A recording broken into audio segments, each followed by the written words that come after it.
मुक्तं नित्यं ध्यायन्ति योगिनः कामदं मोक्षदं चैव ओंकाराय नमो नमः। अविरल शब्दगणौघ प्रक्षालितसकलभूतलकलङ्का मुनिभिर्पार्षदतीर्था सरस्वतीर्तनोद्धृतम् अज्ञानतिमिरान्धानां ज्ञानाञ्जनशलाकया चक्षुरुन्मीलितं येन तस्मै श्रीगुरुवे नमः। परम गुरुभ्यो नमः। परम्पराचार्य गुरुभ्यो नमः। सकलकलशविध्वंसकं श्रेयसां प्रतिवर्धकं धर्मसम्बन्धकं भव्यजीवमनप्रतिबोधकारकमिदं शास्त्रं श्री कार्तिकेयप्रेक्षानामधेयम्। अस्य मूलग्रन्थकर्तारः श्री सर्वज्ञदेवाः, तदुत्तरग्रन्थकर्तारः श्री गणधरदेवाः प्रतिगणधरदेवाः। येषां वचोनुसारमासाद्य श्रीमद् आचार्य प्रवर श्री कार्तिकेय देवैर्विरचितं मंगलम भगवान वीरो मंगलम गौतमो गणे मंगलम कुंदकुंदार्यो जैन धर्मोस्तु मंगलम सर्वमंगलमांगल्यम सर्वकल्याणकारकं प्रधानं सर्वधर्माणां जैनं जयतु शासनम्। कोटिशतं द्वादशैव कोटो लक्षाणि शेषस्त्रिदिकानि चैव पञ्चाशदष्टौ च सहस्रसङ्ख्यमेतत्श्रुतं पञ्चपदं नमामि।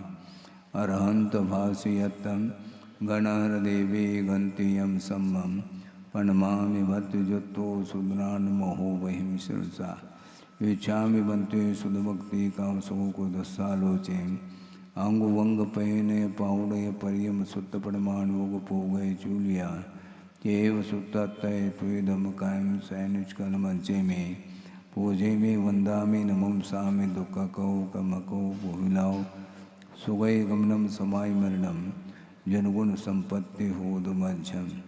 अथ पौर्वाणिक स्वाध्याय वेलायाम श्रीमदाचार्य भक्ति कायु सगम करोमि।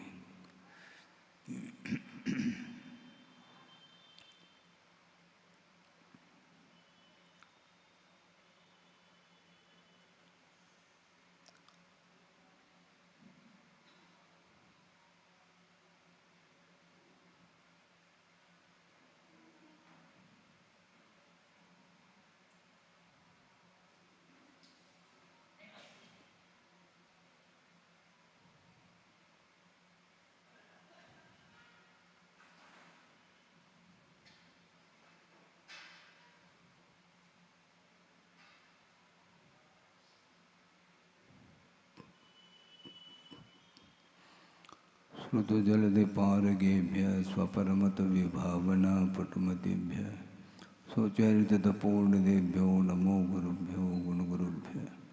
छत्तीसगुण समग्रे पंचव्याचार कर्ण संदर्शे शीर्षानुग्रह कुशले धम्मायिरे सदा वंदे गुरुभक्ति संजमेन तरंत संसार सायरं घोरं चिन्नन्ति अट्टकं मम जन्मन मरणं न पाविन्ति ये नित्यमृतमंत्र होम निरता ध्यानाग्निहोत्राकुला षट्कर्मावृता तपोधनदना साधु क्रिया साधव शीलप्रावरणा गुणप्रहरणा चंद्रार्कतेजोदिकाः मोक्षद्वारकपाटपाटरवटाः प्रीणन्तु मां साधव गुरुव पान्तुनो नित्यं ज्ञानदर्शननायकाः चारित्राणो गम्भीरा मोक्षमार्गोपदेशकाः।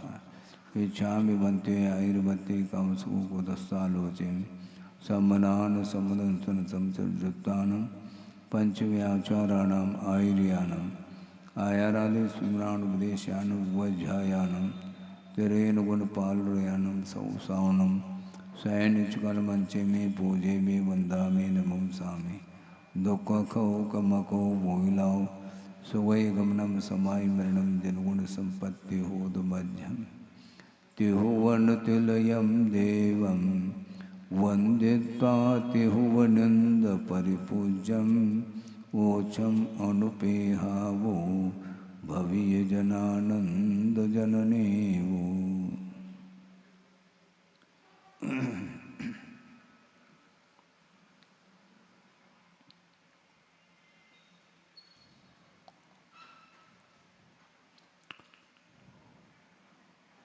अशरण भावना के विषय में चर्चा चल रही है। शरण लेने योग्य कौन से पदार्थ हैं और शरण नहीं लेने योग्य कौन से पदार्थ हैं, इस विषय में बार बार चिंतन करने की आवश्यकता है।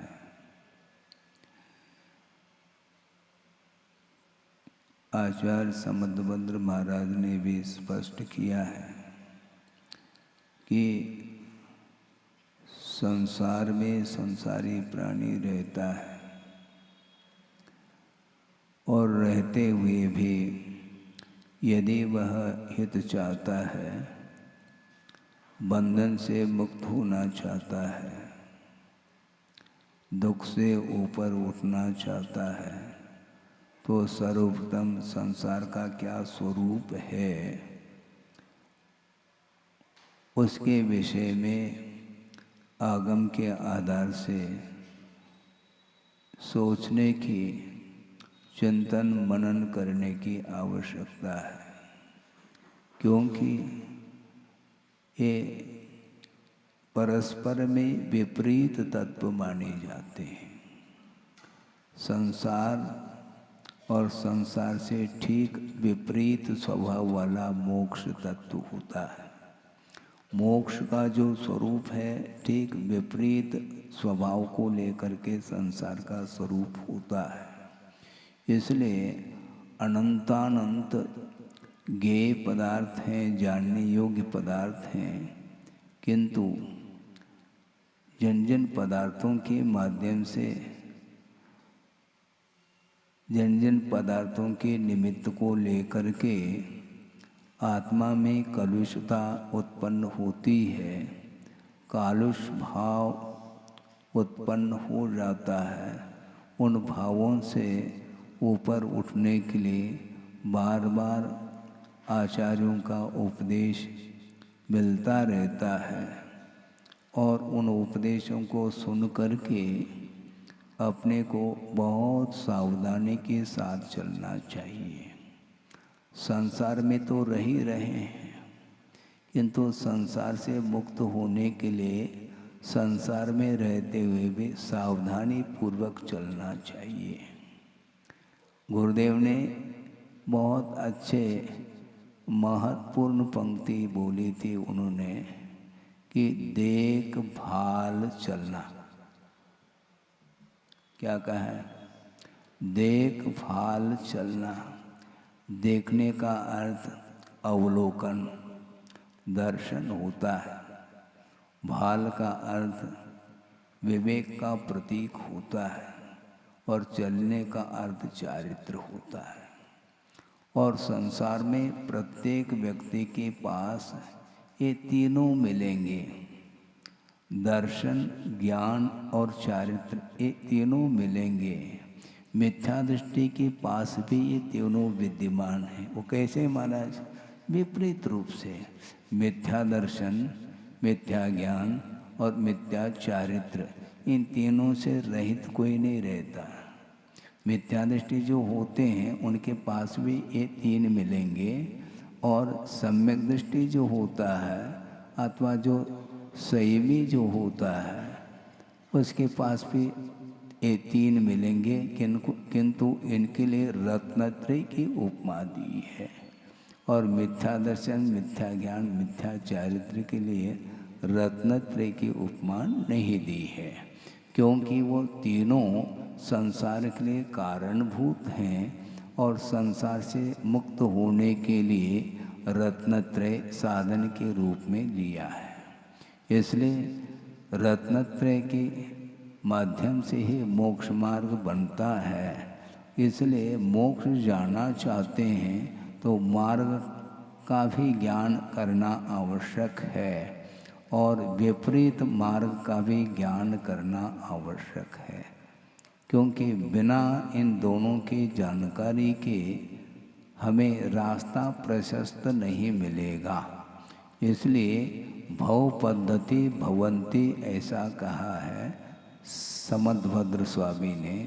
मिथ्या दर्शन, मिथ्या ज्ञान, मिथ्या चरित्र ये संसार की परंपरा के लिए कारण हैं, दुख की परंपरा के लिए कारण हैं। इसलिए संसार में हम और आप रह रहे हैं, अनंत काल से रहते आए हैं। किंतु यदि आत्मा का हित चाहते हैं तो वस्तुतः मोक्ष का क्या स्वरूप है और उसके लिए क्या क्या साधन हैं, इसके विषय में बारीकी से आगम के आलम्बन से ही अपने को चिंतन मनन आदि करना चाहिए। क्योंकि जो शरण लेने योग्य नहीं है उसके शरण चला जाता है संसारी प्राणी। हाँ, बड़ी विडम्बना है। क्या चाहते हैं? मोक्ष चाहते हैं महाराज, ठीक है मोक्ष चाहते हैं, लेकिन साधन कौन से अपना रखे हैं? कारण के अनुरूप कार्य होता है। ये कदम कदम पर आगम में ये विषय मिलता है। कारण के अनुरूप ही कार्य होता है। आपके अंदर यदि कलुषता है तो उसका कार्य भी उसी ढंग का होगा। विचार जिस प्रकार के उत्पन्न होते चले जाते हैं उसके अनुरूप ही कार्य होता चला जाता है। इसलिए संसार के स्वरूप के बारे में चिंतन करना चाहिए, क्योंकि वह संसार शरण लेने योग्य नहीं है, ऐसा स्वयं आचार्य समुद्रभद्र स्वामी ने कहा है। कहाँ पर कहा है? सामयिक में क्या सोचना चाहिए महाराज, तो इसी को लेकर के उन्होंने श्लोक दिया है। अशरणम अशुभम अनित्यम दुखम अनात्मभूतम, ऐसा कहा। शरण लेने योग्य नहीं है कौन? संसार। भवम आवसामी, मैं संसार में रहता हूँ। वह संसार के मात्मक है, उसके विशेषण क्या है? तो उन्होंने स्पष्ट ही कहा अशरणम अशुभम अनित्यम दुखम अनात्मभूतम।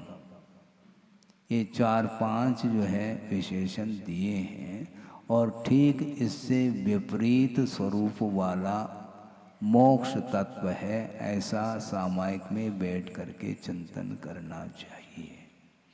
सामायिक में क्या करना चाहिए? करना कुछ नहीं है, ये करना है कि हमारे लिए शरण लेने योग्य क्या है? मोक्ष है। मोक्ष के शरण जाओ। मोक्ष चाहते तो हैं, किंतु मोक्ष के साधनभूत जो सामग्री हैं उसको हम अपनाते नहीं हैं।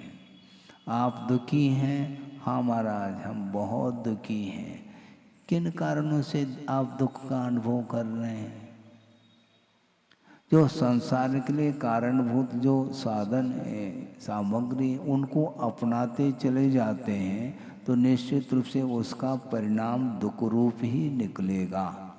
और दूसरी बात है, पंचम काल का नाम क्या है? ये दुखमा है, और इसमें हम सुख जा रहे हैं। समस्या यहीं खड़ी हो गई। जिस काल में दुख ही मिलना है तो उसमें तुम सुख क्यों चाह रहे हो? और दूसरी बात, इसके बाद जो काल आने वाला है वह दुखमा दुखमा है, सुखमा तो है ही नहीं। और मान लो प्रथम काल आदिक में ये सुखमा सुखमा जो कहा है वह भी भोग भूमि की अपेक्षा से वह सिद्ध होता है। वस्तुतः वहाँ पर भी जो सुख उपलब्ध होता है वह भी इंद्रिय जन्य ही सुख उपलब्ध होता है। यदि चाहो तो चले जाओ, भोग भूमि चले जाओ, स्वर्ग चले जाओ। स्वर्ग जाना बहुत आसान है, बहुत ज़्यादा उसमें श्रम करने की आवश्यकता नहीं है, क्योंकि जो अहिंसा से, अहिंसा का ज्ञान जो नहीं रखता है और अपने भी सिद्धांत के अनुरूप चल रहा है, उसके उपरांत भी मिथ्या दर्शन के साथ कुतप आदि करके भी स्वर्ग को प्राप्त करने वाले करते हैं। इससे स्पष्ट है, थोड़ी बहुत कषाय में मंदता आ गई, स्वभाव मार्दवम चो, स्वभाव से ही मृदुता, उसके माध्यम से वह मनुष्य का भी बंद कर सकता है, देवायु का भी बंद कर सकता है। लेकिन आगमकारों का ये कहना है, तप के माध्यम से, समीचीन तप के माध्यम से स्वर्ग को प्राप्त करना बहुत दुर्लभ है। मोक्ष तो है ही दुर्लभ, किंतु बाल तप के माध्यम से भी स्वर्ग को प्राप्त कर रहा है। उसने भी कुछ तप के माध्यम से पुण्य का संचय किया और उसके माध्यम से उसको फल मिल रहा है। किंतु इंद्रियजन्य सुख को चाहते हैं तो बहुत आसानी से वह फल मिल सकता है, किंतु उस सुख के पश्चात क्या मिलने वाला है, ये स्पष्ट लिखा है आचार्यों ने कि राग के साथ विषयों का उपभोग होता है, तो उसके माध्यम से एकांत से पाप का ही आश्रय होता है। विषयों का भोग बिना राग के उपभोग होता नहीं है। बिना राग के यदि उपभोग यदि होता है, किसको होता है महाराज? अपन वही कहना पड़ेगा, वही कहना पड़ेगा कि श्रमण लोग भी विषयों का उपभोग करते हैं। उपभोग का अर्थ क्या? देखना होता है। 5 इंद्रियों के माध्यम से अपने अपने विषय ग्रहित होते हैं, उसके उपरांत भी उन्हें बंद नहीं होता, बल्कि प्रत्युत निर्जरा के लिए कारण बनता है? क्या क्या विषय? सुनो सुनो, सुख वह कौन सा है यह पूछना चाहते हैं। इंद्रिय सुख है क्या इंद्रियातीत सुख है? इंद्रिय सुख को आचार्यों ने दुख रूप कहा है। सुनो, दोनों में अंतर छोड़ो आप। क्वालिटी भेद हो सकता है, क्या दिक्कत है, लेकिन है तो इंद्रियजन्य सुख है। वो भी वह भी इंद्रियजन्य ही सुख है। हाँ, इंद्रिय सुख में क्योंकि बड़े बड़े पद मिल रहे हैं, इसका अर्थ उनके पास इंद्रियातीत सुख मिल रहा है, ऐसा नहीं। वह भी इंद्रिय जन्य ही सुख होता है। कषाय की मंदता में जो भी शांति आती है, उसके साथ भी यदि सम्यक दर्शन है तो कर्म निर्जरा हो सकती है, संवराधिक हो सकते हैं। नहीं है तो 31 सागर के आयु जहाँ पर है ग्रैवेक में, 90 ग्रैवेक में, वहाँ पर भी अहमिंद्र है, वहाँ पर भी मिथ्या दृष्टि भी है और सम्यक दृष्टि भी है, और दोनों के पास शुक्ल लेशा है और प्रविचार से रहित है, वासना से रहित है। इसके बाद भी प्रथम गुणस्थानवर्ती वह मिथ्या दृष्टि है अहमिंद्र, और सम्यक दृष्टि भी अहमिंद्र है, किंतु असंयम अवस्था है वहाँ पर। तो ऐसी स्थिति में जो कुछ भी सुख की क्वालिटी में, इंद्रियजन्य जो सुख उत्पन्न होता है उसकी क्वालिटी में अंतर आ सकता है। यहाँ पर भी अंतर आ रहा है।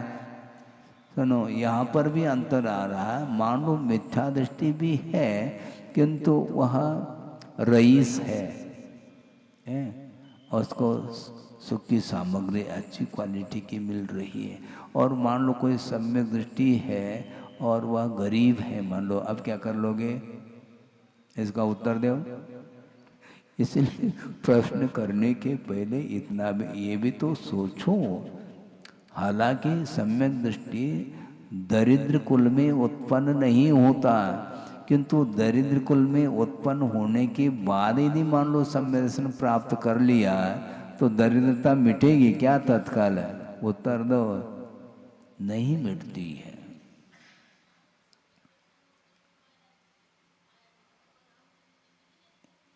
हाँ, हाँ, ये तो छोड़ो, रामचंद्र जी को छोड़ो, हम तीर्थंकर को लेते हैं, पार्श्वनाथ भगवान है ना। हाँ, वो उसी भाव से धर्म तीर्थ के कर्ता हो रहे हैं, मोक्ष मार्ग के नेता होने वाले हैं। उसके बाद भी उनके साथ क्या घटना घटित हो रही है, भयानक उपसर्गादिक हो रहे हैं, ये अतीत का परिणाम है। वर्तमान में मान लो हमने किसी के प्रति कोई भी न विपरीत सोचा है, न विपरीत बोला है, न विपरीत कायिक चेष्टा की है, इसके बावजूद भी उसके जीवन में संकट आ सकता है, आपत्ति आ सकती है। वह किस कारण से महाराज? अतीत का परिणाम है। रिकॉर्ड बताता है कि वर्तमान में तुमने किसी का अहित नहीं किया, न करने का भाव है, इसके बाद भी उसके ऊपर आपत्ति के ऊपर आपत्ति आ सकती है। ये क्यों आती है? ये इसका इतिहास है, अतीत में हमने किया है, ये तो पक्की बात है। सुनो, अतीत में जो किया है उसके योग्य पुरुषार्थ करो। अतीत में बहुत कुछ पाप किया है, मान लो ये कई बार भगवान की पूजा करने से वह सारा धुल जाए महाराज। हैं, पूजा की क्वालिटी भी तो है क्या नहीं है? भक्ति कर रहे हैं, पुंज चढ़ा रहे हैं, क्या पहले चढ़ते थे कमलगट्टा है, हाँ, और मोक्ष फल प्राप्त है। इतना सा वो काली मिर्च है, वो कमल गट्ठा चढ़ा रहा है और भाव क्या रख रहा है? मोक्ष फल प्राप्त है। क्या होगा है? सोचो तो, आप भगवान की वंदना करते हैं, स्तुति करते हैं, पूजन अर्चन करते हैं, उसमें भी उनकी आराधना की क्वालिटी में अंतर यदि है तो क्वालिटी के अनुरूप मिलेगा।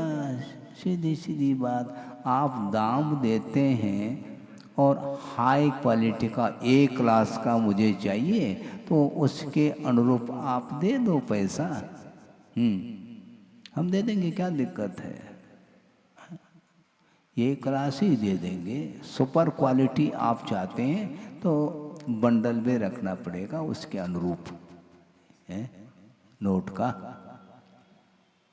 ये सीधा सीधा है, गणित है। इसमें धार्मिक क्षेत्र में ही सारे जिज्ञासाएं उठती हैं, किंतु जो कार्य करता है उस समय क्या कर रहा है, किस क्वालिटी का भाव किसके प्रति क्या रख रहा है, इसके बारे में कोई पूर्वापर विचार किया ही नहीं। और जब परिणाम सामने आता है तो वो कहता हमने तो ऐसा किया नहीं। अरे रिकॉर्ड बता रहा है तुम्हारा, क्योंकि ये जो कुछ भी फल मिल रहा है वह अपने ही द्वारा किया हुआ वह फल माना जाता है। तीव्र पुण्य का उदय आया है, बांधा आपने तभी तो उदय में आ रहा है। वो प्रत्येक व्यक्ति चक्रवर्ती क्यों नहीं बनते हैं? बनाने से बनते हैं क्या? है? बनाने से बन रहे हैं क्या? कोई तीर्थंकर बन रहा है, किसी ने बनाया है क्या उनको?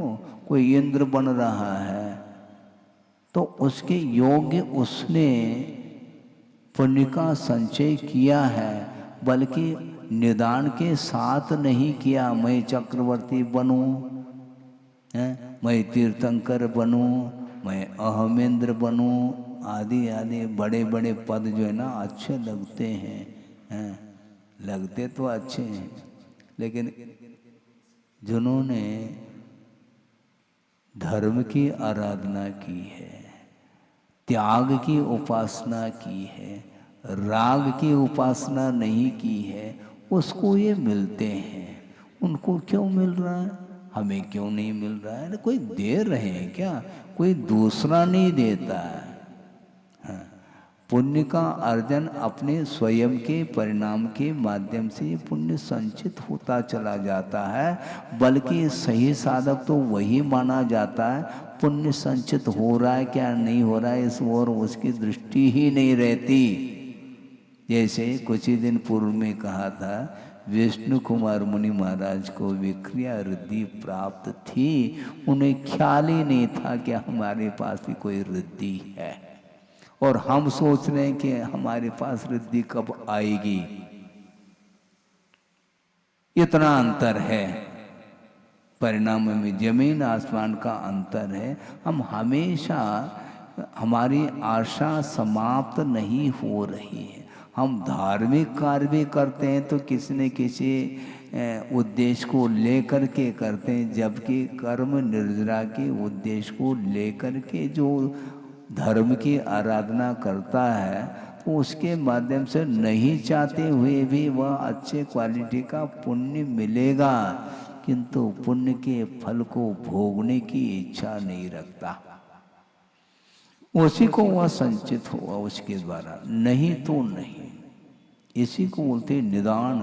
भोगों की आकांक्षा के साथ यदि मान लो हम कुछ साधना करते हैं, तप आदि करते हैं, तो आचार्य कहते हैं वह अज्ञानी का तप माना जाता है। कोई भी इच्छा नहीं होनी चाहिए। क्या इच्छा है? मोक्ष फल प्राप्त है, इसकी इच्छा तो करो। और इसके लिए भी आचार्य कहते हैं कि इच्छा करने से होने वाला कुछ भी नहीं है। जनगुण संपत्ति हो मध्यम, हम बोल रहे हैं, हाँ, एक भावना है। और जिनगुण संपत्ति हो मध्यम कहो, और अन्यान्य और भी संपत्ति मुझे मिल जाए, तो ये यदि भावना रख रहा है तो उसकी भावना किस प्रकार की है ये सामने ही आ जाता है। हाँ, जिस साधना के माध्यम से मुक्ति मिलने वाली है, उस साधना के माध्यम से कोई भी वस्तु मिल जाए तो उसमें आश्चर्य है क्या? है? कामदम मोक्षदम चैव, ये चित्त वस्तु को भी प्रदान करने की क्षमता उस ओंकार में है। मोक्ष को भी वही दिलाता है। इसलिए नित्यम ध्यायन्ति योगिना, योगी लोग निरंतर उसका ध्यान करते हैं, ओंकाराय नमो, क्योंकि इसमें पंच परमिष्टि है। हाँ, सोचो विचार करो, पंच परमिष्टि शरण लेने योग्य हैं, उसको छोड़ करके हम अन्यान्य वस्तुओं को प्राप्त करने के लिए कसरत कर रहे हैं। ये आयाम है। अखाड़े में जाकर के कसरत करो, ये कौन सा कसरत है ये है? लेकिन यही है, ये भ्रम है, ये अज्ञान है। इस अज्ञान को दूर करना खेल नहीं है। ज्ञानांजन शलाकया चक्षु उन्मीलितम येन, अज्ञान तिमिरांधानाम ज्ञानांजन। अज्ञान रूपी अंधकार फैला हुआ है और वो गुरु जो है उस अंधकार को दूर कर रहे हैं। सम्यक ज्ञान रूपी शलाका के माध्यम से सांसारिक प्राणी के आंखों को खोल रहे हैं। उसकी विपरीत जो धारणा बनी है उसको समाप्त करने के लिए वो पुरुषार्थ कर रहे हैं। इसके बाद भी संसारी प्राणी की आंखें खुलती नहीं है। नहीं खुलती है तो चले जाओ, आई स्पेशलिस्ट कौन होंगे वो हैं, उनके आंखों का ऑपरेशन कैसे करेंगे? बहुत कठिन काम है। इसीलिए कि वस्तुतः ये सब तत्व का चिंतन करना ये आसान नहीं। करने के लिए बैठ जाते हैं और कुछ का कुछ मन में आ जाता है। हाँ, आप गौर से विचार करो। जिस विषय को लेकर के कुछ चिंतन कर रहे हैं, अथवा चिंतन ही छोड़ो, माला भी जप रहे हैं, तो उसमें नमो अरंताणम ऐसा उच्चारण तो मुख से निकल रहा है, किंतु उपयोग उसी में है कि अन्यत्र गया है? यदि अन्यत्र गया है तो वह उच्चरित हो रहा है, किया नहीं जा रहा है। कैसे?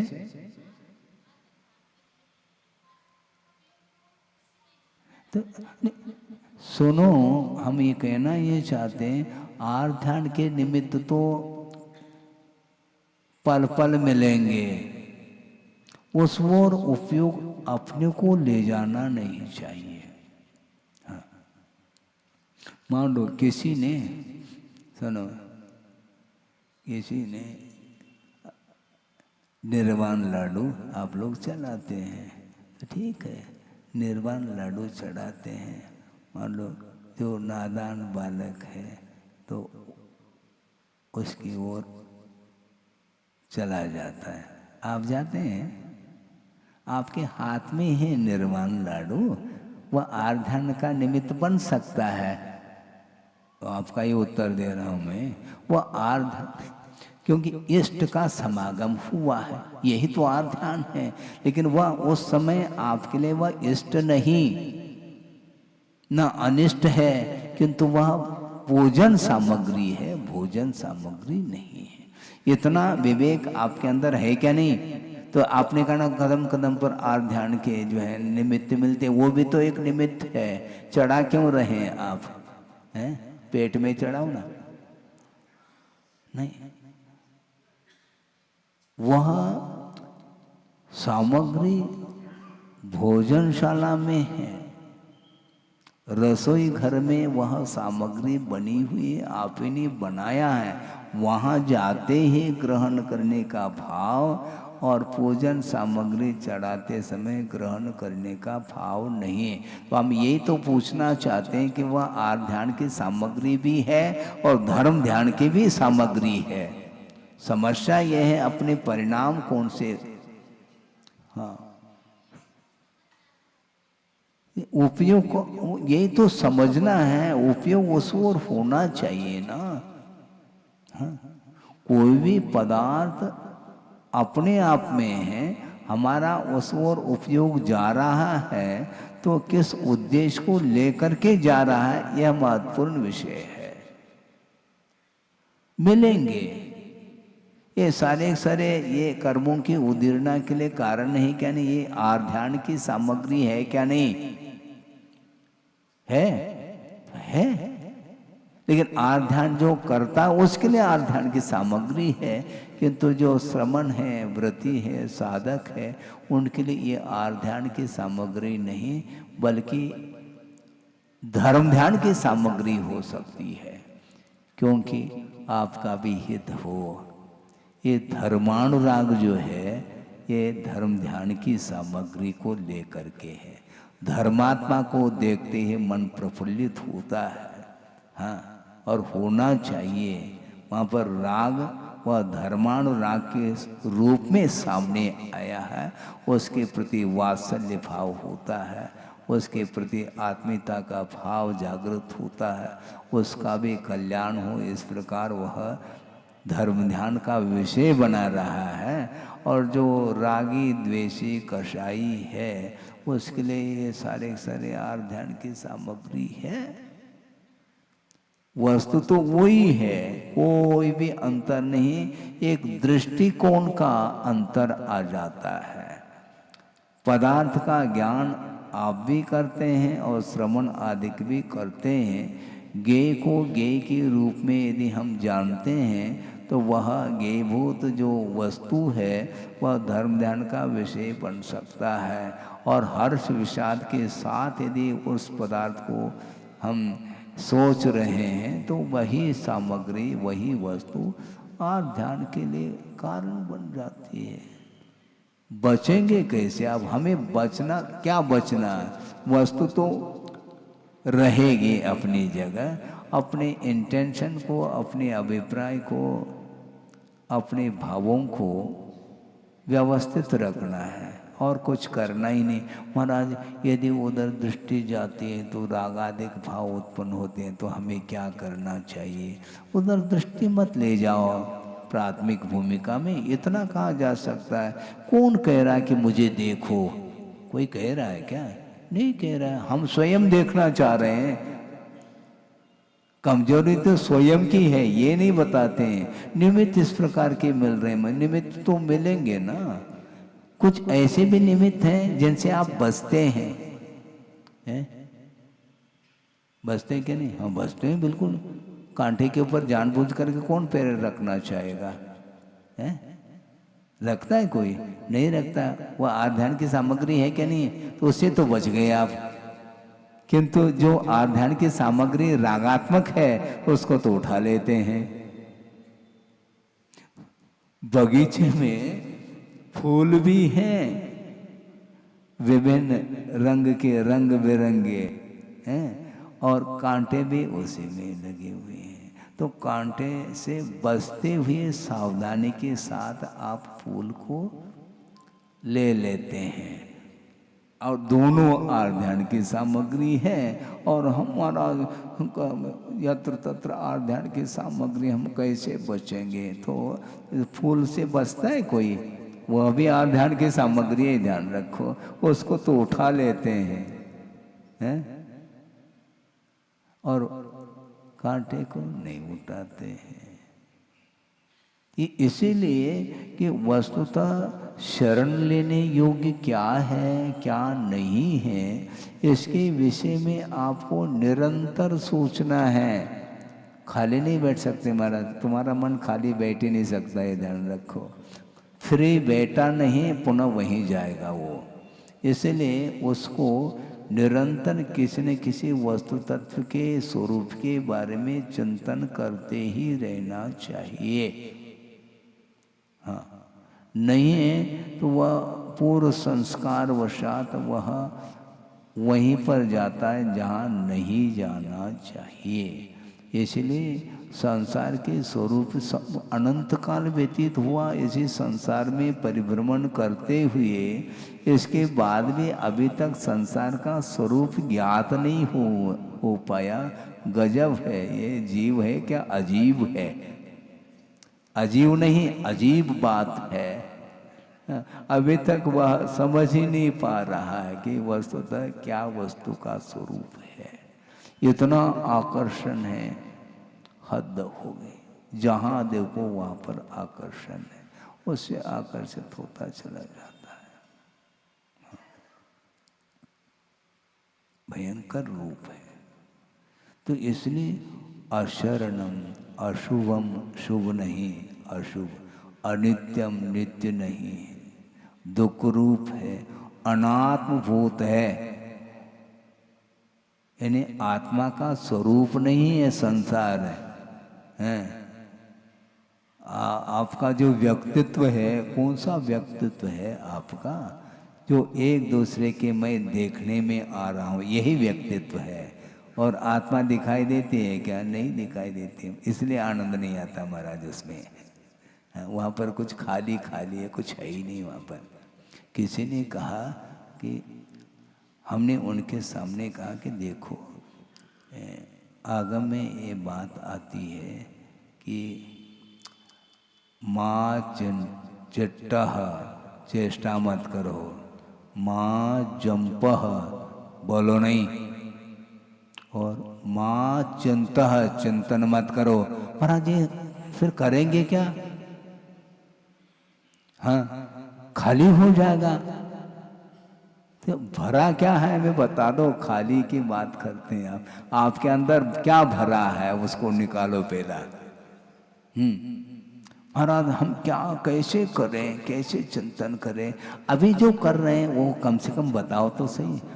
बताने योग्य नहीं महाराज। हाँ, सही बताना है।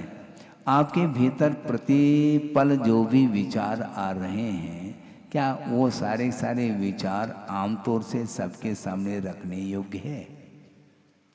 नहीं है। तो क्यों नहीं? क्योंकि वह सत्य है, और सत्य दूसरे के सामने रखेंगे तो हमारा क्या होगा? क्योंकि पाप भी भीतर चल रहा, मतलब पाप में जो परिणाम है वह कर रहा है, उसको ज्ञात है कि यह पाप में परिणाम है, लेकिन कोई दूसरा देख न ले, बस दूसरा नहीं देखना चाहिए। इसलिए आवरण रखता है साथ में। हाँ। लेकिन ये ध्यान रखो, केवली भगवान सबको देख रहे हैं। इसके बाद भी वो कुछ नहीं कहते, क्योंकि उनको मालूम है इसी का नाम संसार है। संसार में ये पाप नहीं होगा तो कहां पर होगा पाप, ये तो समझो। कम से कम जो संसार में रहे और राग के साथ रहे, यही तो पाप है। वो जानते हैं प्रत्येक व्यक्ति के अतीत के, अनागत के और वर्तमान के परिणाम को बिल्कुल पारदर्शिता सब झलक रहा है उनके लिए। इसके उपरांत भी वो इसलिए नहीं कहते क्योंकि हमारा भी इतिहास इसी रूप में रहा है। कोई पाप कर रहा है, कोई कर चुका है, बस इतनी सी बात है। हाँ, मैं भी तो करता था। आश्चर्य की बात थोड़ी, हम समर्थन की बात नहीं कर रहे हैं, किंतु बिना हमारे समर्थन के भी वह कार्य करता चला जा रहा है। पाप से जिसको भीति नहीं है उसके लिए कुछ कहा नहीं जा सकता। हाँ, आचार्यों ने इतना ही कहा है, जो हित चाहता है उसके लिए उपदेश, जो हित नहीं चाहता है, जो हमेशा विपरीत ही चलना चाहता है, उसकी चाल ही यदि मान लो वक्रता को लेकर के है, वक्र चाल से चल रहा है, तो वो उसके सामने कुछ बोलने में सार क्या है। क्योंकि वस्तुतः अभी 10 लक्षण धर्म आने वाले हैं। उत्तम आर्जव की बात करो, आप वक्रता की क्यों बात करना चाहते हो?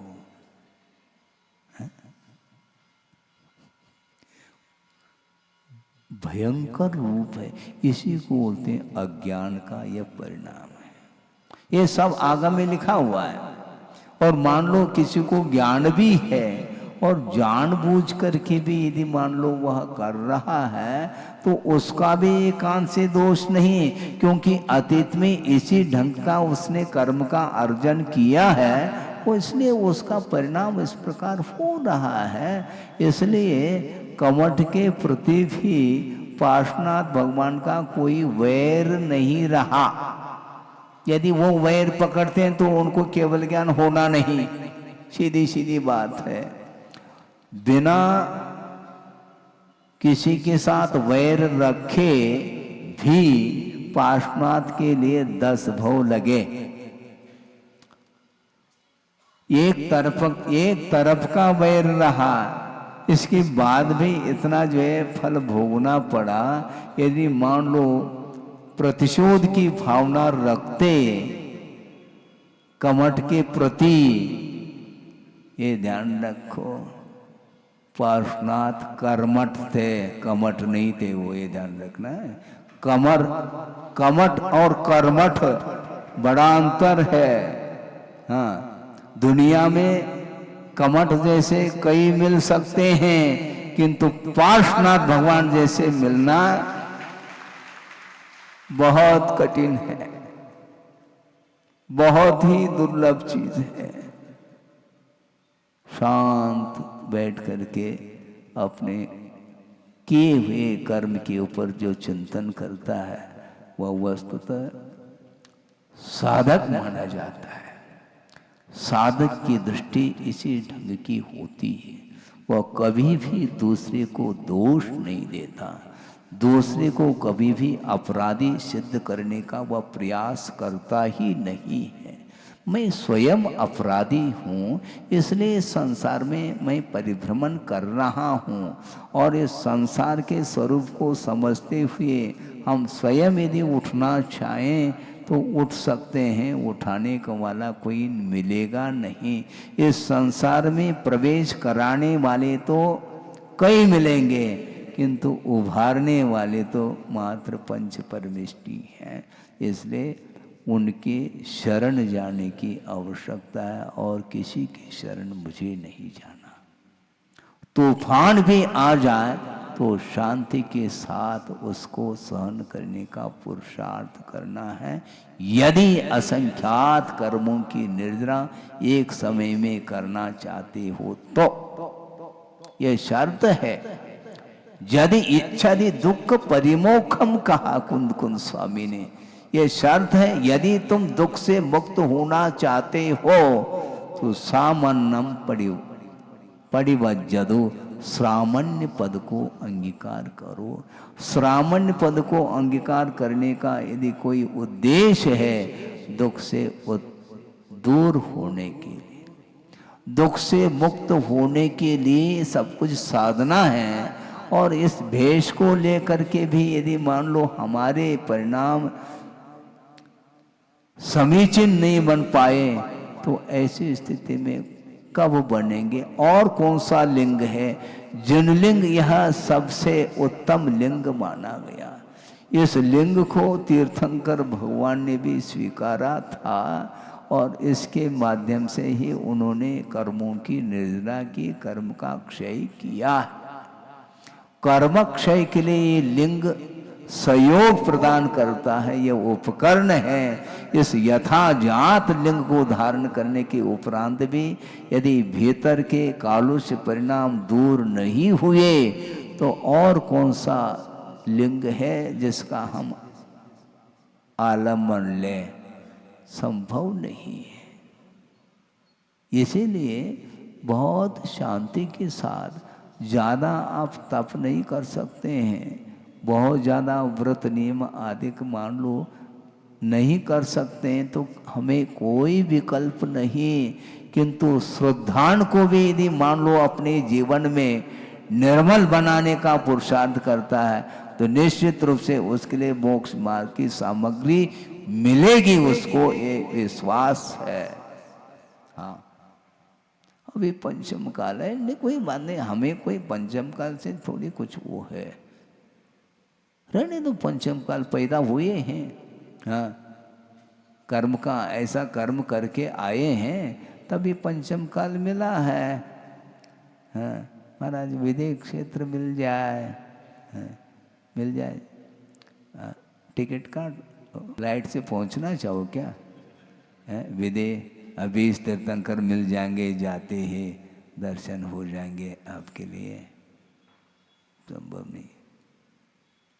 चतुर्थ काल अनंत बार मिला, सुनो, चतुर्थ काल अनंत बार मिला, आर्य खंड भी अनंत बार मिला, उत्तम कुल भी मिल गए, सचे देव गुरु शास्त्र का समागम भी मिला, निरोग शरीर भी मिला, उत्तम सौनन भी मिला। ये सारे सारे जो सामग्री, मोक्ष मार्ग की जो सामग्री है, ये मिलने के उपरांत भी इसका यदि दुरुपयोग ही करना है तो फिर नहीं मिलेगा। ये सामग्री आप चाहो तो नहीं मिलेगी, ये ध्यान रखो। इसलिए मन मिला है, तन मिला है, उसका सदुपयोग करो। वाणी मिली है, उसका सदुपयोग करो। हाँ, बहुत कठिन है ये सारे दुर्लभतम वस्तु हैं, ये ध्यान रखो। आप जो भी यहाँ पर सुनने के लिए बैठे हैं, जिन वाणी को सुन रहे हैं, मेरी वाणी नहीं, ये ध्यान रखो। ना मेरी वाणी है ना तेरी वाणी है, जिन वाणी है। ये मेरी वाणी कहेंगे तो पुनः वापिस कर्तृत्व बुद्धि आ गई। हाँ, शांति से सुनो, मैं जो कह रहा हूं, मैं क्यों जोड़ते हो? जो आगम कह रहा है उसको सुनो, ऐसा कहना चाहिए कायदे से देखा जाए। हाँ, आगम में जो कहा है उसको बहुत आस्था के साथ, बहुमान के साथ, भक्ति पूर्वक, आदर के साथ उसको सुनना चाहिए और अपने शक्ति के अनुरूप उसको अपने जीवन में उतारने का पुरुषार्थ करना चाहिए। कौन क्या कर रहा है इस ओर देखने के लिए हमें समय नहीं है। गुरुदेव ने बार बार कहा है, समय का अर्थ काल होता है, समय का अर्थ आगम होता है और समय का अर्थ आत्म तत्व भी होता है। उस परमात्म तत्व को प्राप्त करने के लिए ये जिनवाणी मिली है, इसकी आराधना आप निरंतर करिएगा। और एक एक समय बहुत मौलिक समय है, इसको हम व्यक्ताओं में और अन्य परिणामों में ये समय को खोना नहीं चाहिए। व्यक्ताओं को अनंत काल से करता आया है, अनंत काल से संघर्ष के साथ जीवन जिया है। ये संघर्ष क्यों होता है? ये कर्म के उदय में ये संघर्ष होता है। अज्ञान के कारण ही संघर्ष अनंत काल से करता आया है, इसलिए उसको हर्ष का अनुभव नहीं हुआ। आनंद का अनुभव करना चाहो तो संघर्ष से ऊपर उठो। यदि संघर्ष करना भी है तो कर्मों से संघर्ष करो। कर्म कटे, कर्मों के क्षय के लिए ये जिनवाणी मिली है, इसका चिंतन मनन करो। बहुत सारा विषय है। समय आपका हो गया, 9:30 बज गया है। बिना गाथा के ये विषय चल रहा है। आचरण भावना के ऊपर क्या सोचें महाराज, यही तो सोचना है। आपके पास प्रति है क्या? नहीं भी हो तो ले लेना और चिंतन मनन कर लेना है। और हिंदी है, इसमें मातृभाषा आपकी हिंदी है क्या इंग्लिश है? हिंदी है। हाँ, हमसे अच्छी हिंदी आती है आपको। हाँ, क्योंकि मातृभाषा आपकी हिंदी है। और हिंदुस्तान में रहते हैं, समस्या तो है। इसके बाद में आप क्या सोच रहे हैं? जिन परिणामों के माध्यम से कर्म का आश्रय होता है, उस प्रकार के चिंतन को साइड में रखो। वो चिंतन वो चिंता के लिए कारण बनेगा। जो चिंतन चिंता के लिए कारण बनता है और संक्लेश के लिए कारण बनता है, वही आर्थ ध्यान की और रौद्र ध्यान की सामग्री मानी जाती है। धर्म ध्यान की सामग्री आपको मिली नहीं है क्या? कैसे करेंगे महाराज धर्म ध्यान? धर्म ध्यान की सामग्री आपके पास है। ऐसे भी संसार में जीव है जिनके लिए धर्म ध्यान की सामग्री बिल्कुल नहीं है। निंदनीय कुल में पैदा हुए, धर्म कर्म का स्वरूप ज्ञात नहीं है। हाँ, वो तो छोड़ो, जिसके पास मन ही नहीं विचार करने के लिए, उनकी क्या हालत होगी? उसका जीवन कैसा चलता होगा? वो कुछ भी नहीं, वो मूक है। कीड़े मकोड़े, जो स्थावर पेड़ पौधे आदि आदि ये भी जीव हैं। इनका क्या जीवन कैसा चलता होगा? एक पाषाण खंड है, उसमें असंख्यात पृथ्वी कायिक जीव हैं। वो निरंतर अनंत दुख का अनुभव कर रहे हैं और उसी पाषाण खंड पर आप बैठे हैं। क्या आप क्या सोच रहे हैं? और उसके पास सोचने के लिए मन ही नहीं है, किंतु वेदना तो उसको हो रही है। संवेदनशील जीव होता है, इसलिए दुख का अनुभव जो हो रहा है किसी के थ्रू नहीं हो रहा है, वह कर्म के उदय के कारण ही होता है। और कर्म का उदय जो आता है वह बिना बंध के उदय में आ ही नहीं सकता। हाँ। आपने बैंक में राशि जमा की है तो आपको राशि मिलेगी समय पर, दूसरे को थोड़ी मिलेगी, क्योंकि जमा आपने किया।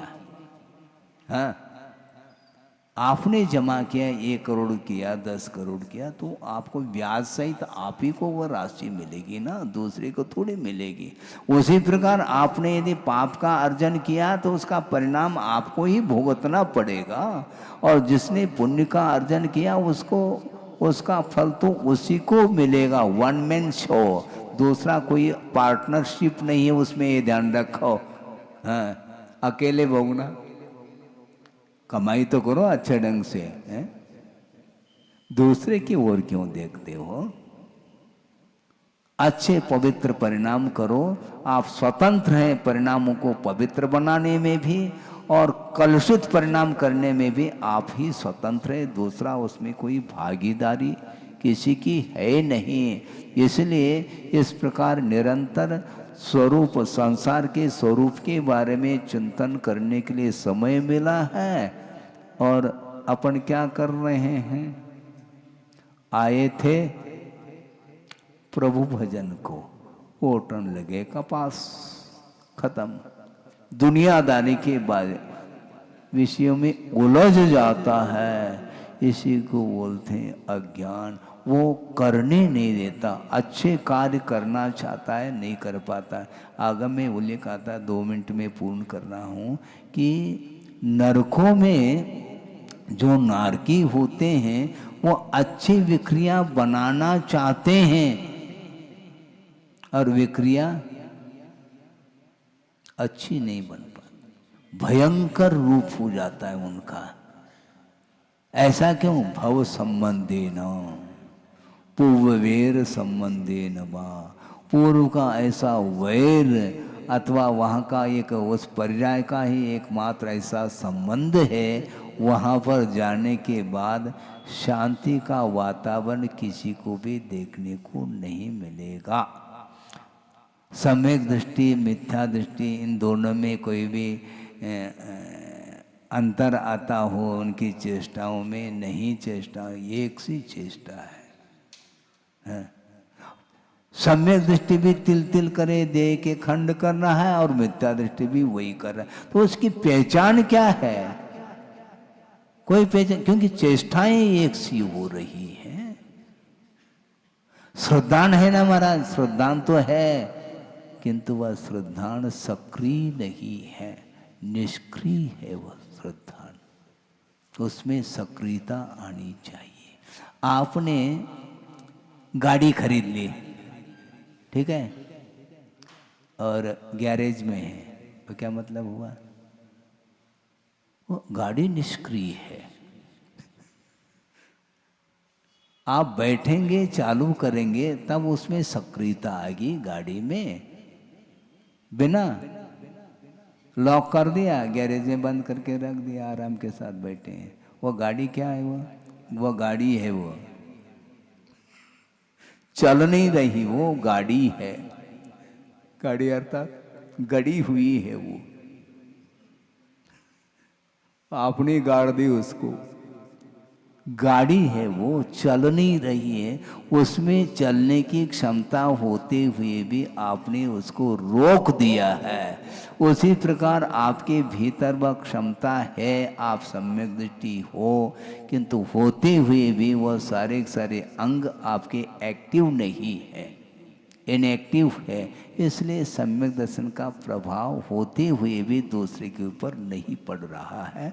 ज़्यादा समय न हो, इतना ही मैं पर्याप्त समझता हूँ कि अशरण भावना के विषय में बहुत मनन चिंतन आप इस भाव में पूर्ण रूप से चिंतन नहीं कर पाओगे, ध्यान रखो। इतना विषय है, श्रुत का पार है नहीं। 1 घंटे में हम पूर्ण कर रहे हैं, इसी में आप ऊब रहे हैं। जल्दी हो जाए तो हम एक मनोरंजन के रूप में कहा जा रहा है, सबके ऐसे भाव है ऐसा नहीं। लेकिन ये भी ध्यान रखना, जैसे जिनवाणी समाप्त होते ही कुछ लोग निकल जाते हैं, जबकि जिनवाणी की स्तुति पूर्ण करके चले जाए, ऐसा हमने कहा तो है, लेकिन सुनने में वह बात नहीं आती है, क्योंकि उपयोग उस ओर नहीं रहता है। हाँ, बंद होते ही वह तत्काल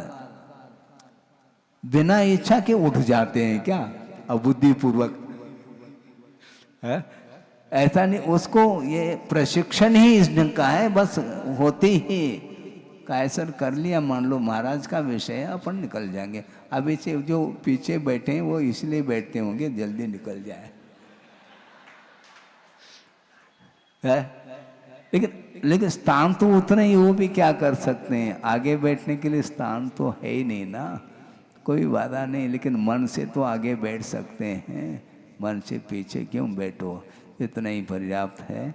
बोधि समाधि परिणाम शुद्धि स्वात्मोपलब्धि शिव शोक शुद्धि चिंतामणिम चिंतित वस्तुदानी पावंद मानस्य ममास्तुदे।